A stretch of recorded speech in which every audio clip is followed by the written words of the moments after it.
Ferguson's departure. Sir Alex Ferguson wasn't just a manager, he was Manchester United's center of gravity. For 26 years, he was a total architect whose DNA was embedded in every corner of the club, from transfer policy and academy philosophy to an uncompromising locker room culture. Players could challenge a referee, but no one dared to defy Ferguson's glare. When he retired in 2013 after delivering the club's 20th league title, he didn't just leave a legacy, he took the entire foundation with him. The collapse was immediate. From champions with 89 points, they plummeted to 7th place the following season, a grim record for the steepest fall by a reigning Premier League champion. David Moyes, the chosen one, and was never accepted. Rio Ferdinand openly described his training methods as Everton level. Ferguson's departure wasn't a managerial change, it was the uprooting of their entire identity. Without him, United became a hollow structure, fragile and directionless. This decay reached its nadir in the 2025 season, when the club set a record with 18 league defeats and finished 16th with 42 points. Their worst return in 51 years and an absolute symbol of a fallen empire. Failed succession, primitive structure. Since 2013, Old Trafford has become a stage for a parade of managerial failures. 6 permanent managers in a decade, Moyes, Van Gaal, Mourinho, Solskjaer, Ten Hag, and Amorim, each arrived with a different ideology, overhauled the squad, and then left before any foundation could set. The result is a patchwork team, an expensive collection of players with zero cohesion. Moyes lasted 10 months, Van Gaal served up anesthetic soccer, Mourinho left behind a toxic locker room, and Solskjaer was a nostalgia hire who couldn't make the leap to the elite level. Ralph Rangnick's admission that the club needed open-heart surgery with 10 new players was the most honest diagnosis of this broken system. The root cause? A primitive club structure. While rivals had long established directors of football and long-term visions, United was run for years by financial executives like Ed Woodward, who prioritized profits over building a club. The toxic legacy of this directionless decade was realized in 2025, when Ruben Amorim managed just 24 points from his first 25 games, oversaw a record 54 goals conceded, and dragged the club into a real relegation threat. More money than sense. Post-Ferguson Manchester United is a financial anomaly, a club with the spending of a small nation, but the results of a mid-table team. Over £1.2 billion has been squandered on big names, who more often became liabilities than assets. This wasn't just a series of failed signings, it was a philosophically flawed recruitment strategy. Angel Di Maria, £59.7 million, bolted after one season. Alexis Sanchez, £500,000 per week, became the league's most expensive joke, and Paul Pogba, £89 million, was more of a controversial icon than a midfield leader. The problem was that the club was buying brands, not players who fit a system. Harry Maguire, £80 million, became the symbol of a panic buy that weighed the club down. Compare this to Liverpool finding gems like Salah or City building a fortress with Ruben Dias. United has consistently been the champion of the transfer market, loser on the pitch. This culminated in the 2025 transfer window, where top players like Gyökeres and Delap outright rejected United. The Glazer regime. Acquired through a leveraged buyout in 2005, Manchester United was effectively forced to pay off the debt used to purchase it. Since then, the Glazer family has siphoned over £1.6 billion from the club's coffers in the form of dividends, interest, and management fees. United is the only elite European club that routinely pays dividends to its owners, even as the team struggles and their iconic stadium, Old Trafford, leaks and decays, its facilities falling far behind modern standards. While Manchester City receives cash injections for infrastructure and Liverpool reinvests its profits, United's priority has been owner profit. This isn't a conspiracy theory, it's a financial fact. Despite massive spending, the funds have been managed with commercial motives, not a soccer vision. In 2025, this business model finally imploded. Transfer debt swelled to £364 million, FFP restricted their moves, and failure to qualify for Europe slashed revenues by £136 million. The theater of dreams had officially become the theater of debts.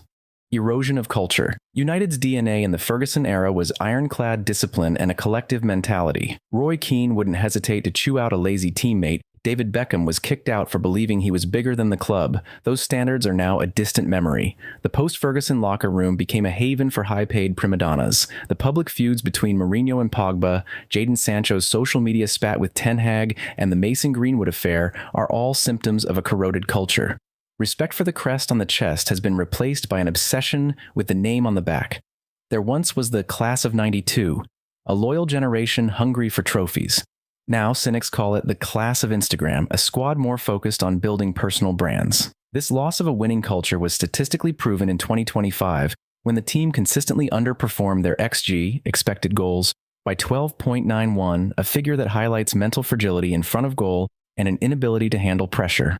Tactically left behind. As the world of soccer evolved, Guardiola with positional play, Klopp with gegenpressing, and even Brighton with a data-driven approach, Manchester United remained stuck in the past. They became a tactical dinosaur, often relying on sporadic counterattacks or moments of individual brilliance. Since 2013, United is the only Big Six club without a clear playing identity. Van Gaal tried slow tiki-taka, Mourinho was pragmatic, Solskjaer was reactive, and Ten Hag failed to import his Ajax blueprint. Their identity is chameleonic, always changing, never authentic. This systemic backwardness is clear in the numbers. In the 2021/22 season, they conceded 57 goals, a disgrace for a club of United's caliber. By 2025, this disease had become chronic. Amorim's radical attempt to implement a three-back formation failed spectacularly because the squad lacked the tactical intelligence to adapt, leading to 54 goals conceded, third worst in the league, and a humiliating brush with relegation. Cursed number 7. Without a solid collective system, United became a team that lived and died by the performance of one or two stars. They were champions when Robin van Persie was magical. They soared when Bruno Fernandes arrived, and they became a one-man show for Cristiano Ronaldo. This dependence made them incredibly fragile. When the star faded, the whole team went dark. It's proof that United became a stage for individuals, not an orchestra. The most potent symbol of this crisis is the sacred number 7 shirt. Since Ronaldo's first departure, the number has transformed from an honor into a psychological curse. Owen, Di Maria, Depay, Valencia, all of them drowned under the weight of expectation. This dependency continued into 2025, where only Bruno Fernandes consistently provided significant goal contributions, making the team's attack monotonous and predictable, as evidenced by their record of 44 goals, one of the lowest in the league. Ronaldo's nostalgia trap. Cristiano Ronaldo's return in 2021 was a nostalgic sin for which the club paid a heavy price. The global euphoria and commercial gains blinded the club to a brutal tactical reality. At 36, Ronaldo could no longer lead a high press. His presence instantly shattered the speed-based attacking system Ole Gunnar Solskjaer was building around Sancho, Rashford, and Greenwood. The team was split in two, Ronaldo waiting up front while the midfield and defense desperately tried to hold back the opposition. The paradox was clear. While Ronaldo scored 24 goals, the team's collective performance plummeted, leading to a 6th-place finish and failure to qualify for the Champions League. It was a decision that sacrificed the future for a romance with the past. The ripple effects of this strategic blunder were still felt in 2025, as the club struggled to find an attacking identity post-Ronaldo, contributing to the chaos that ended in a 15th-place finish. Crushing global pressure.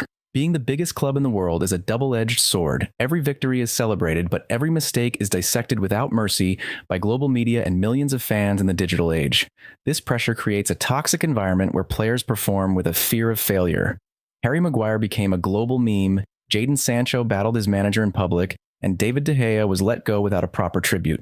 A 2022 FIFPro study confirmed that United players were the most abused online in the Premier League.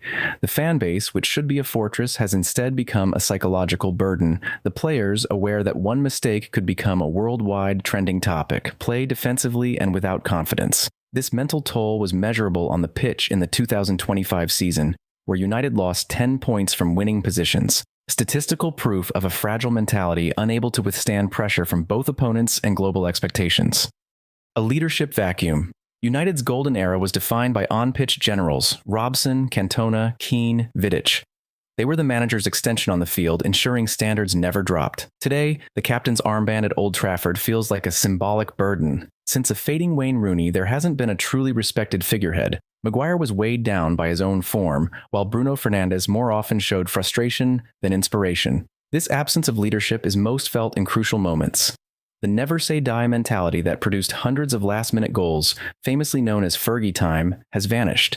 It has mutated into its opposite, the moment when United is most vulnerable to conceding. By 2025, the media had dubbed it Fergie time in reverse. It is the most tragic symbol of a dead champion's spirit, as the club lost 11 points from goals scored in the final 15 minutes of games, a statistic that perfectly summarizes a decade-long vacuum of leadership.